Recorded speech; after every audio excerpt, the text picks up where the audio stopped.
হাজার টাকায় বিক্রি করছে, একটা ফ্যানে ৩,০০০ টাকা লাভ করা যায়? তো মানুষকে তো এইভাবে জিম্মি করা যাবে না। মোবাইল কোর্টে যখন সাধারণ ক্রেতা হিসেবে এসেছে, তার কাছে আপনি বেশি মূল্য চেয়েছেন, ওইটা গরম বাড়ার ক্ষেত্রে ৮,০০০ হয়ে গেল কেন? ৫,০০০ টাকার পণ্যে আপনি বললেন যে আপনি সর্বোচ্চ ৩০০ টাকা ৪০০ টাকা লাভ করতে পারেন, কিন্তু আপনি ৫,০০০ টাকার পণ্যে তখন ৩,০০০ টাকা লাভ করবেন।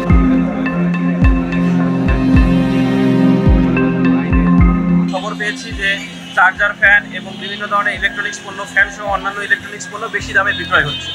এজন্য আমরা সাধারণ ক্রেতা সেজে প্রথমে দোকানে পাঠিয়েছিলাম এবং সেখানে দেখেছি আমাদের কাছে বেশি দাম চেয়েছে। আপনার তো একটা ন্যূনতম যে মুনাফা, সেই মুনাফাটাও আপনি করেন, আমাদের কোনো সমস্যা নেই, কিন্তু আপনি যদি অধিক মুনাফা করতে চান তাহলে এটাতে তো আমাদের সমস্যা রয়েছে, এটা তো আপনি আইনের লঙ্ঘন করছেন। এই জন্য আইন যেভাবে বলে সেভাবে আপনাকে ব্যবসাটা করতে হবে। আমরা এই জন্যই আপনাদের কাছে আসছি, এটাই হচ্ছে আপনাদের কাছে একটা দাবি, আপনারা এইভাবে আপনাদের করতে হবে আইন অনুযায়ী।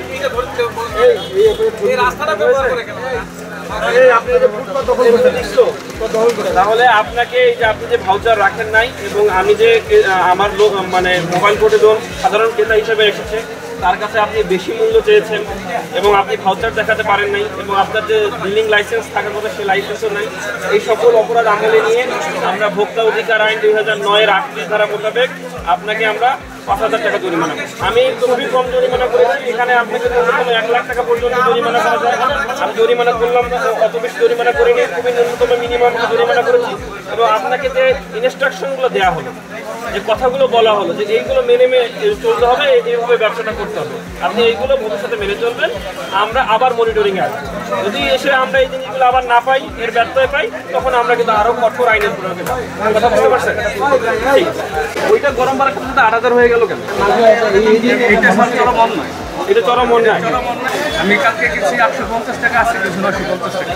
আপনি আমার কথা শোনেন, আপনি যদি বেশি দামে কেনেন, যদি বেশি দামে কেনেন, আমাকে ভাউচার দেখাবেন যে আমি বেশি দামে বিক্রি করছি, কিন্তু আপনি আগের পণ্য আপনি অধিক দামে বিক্রি করছেন এবং আপনার যা লাভ করার কথা ৫,০০০ টাকার পণ্য আপনি বললেন যে আপনি সর্বোচ্চ ৩০০ টাকা ৪০০ টাকা লাভ করতে পারেন, কিন্তু আপনি ৫,০০০ টাকার পণ্য তখন ৩,০০০ টাকা লাভ করবেন, সেটা কি ওকে হলো?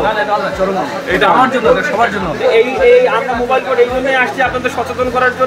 আপনারা ক্রেতার সাধারণের কাছে এরকম বেশি দাম রাখেন। আমরা যখন তাদের কাছে ভাউচার চেয়েছি, তখন তারা যে ভাউচার তাদের ক্রয় মূল্য এবং বিক্রয় মূল্যের মধ্যে আমরা বিস্তর ফারাক এবং অধিক মুনাফা করার প্রবণতা দেখতে পেয়েছি, এবং এই কারণে আমরা তাদের বিরুদ্ধে আইনত ব্যবস্থা নিয়েছি। এবং এছাড়াও আমরা শুধু চার্জার ফ্যান বা ইলেকট্রনিক্স পণ্য নয়, বড় এর আগে ডাবের দোকানেও আমরা অভিযান চালিয়েছি এবং সেখানেও দেখেছি যে অতিরিক্ত গরমের কারণে ডাবের মূল্য তারা বৃদ্ধি করেছে এবং তারা ভাউচার বাজার মনিটরিংয়ে যে তাদের কাছে যে ভাউচারটা রাখা দরকার সেই ভাউচার তারা রাখছে না, এজন্য তাদেরকেও জরিমানার আওতায় নিয়ে আসা হয়েছে। আমাদের এই অভিযান অব্যাহত থাকবে।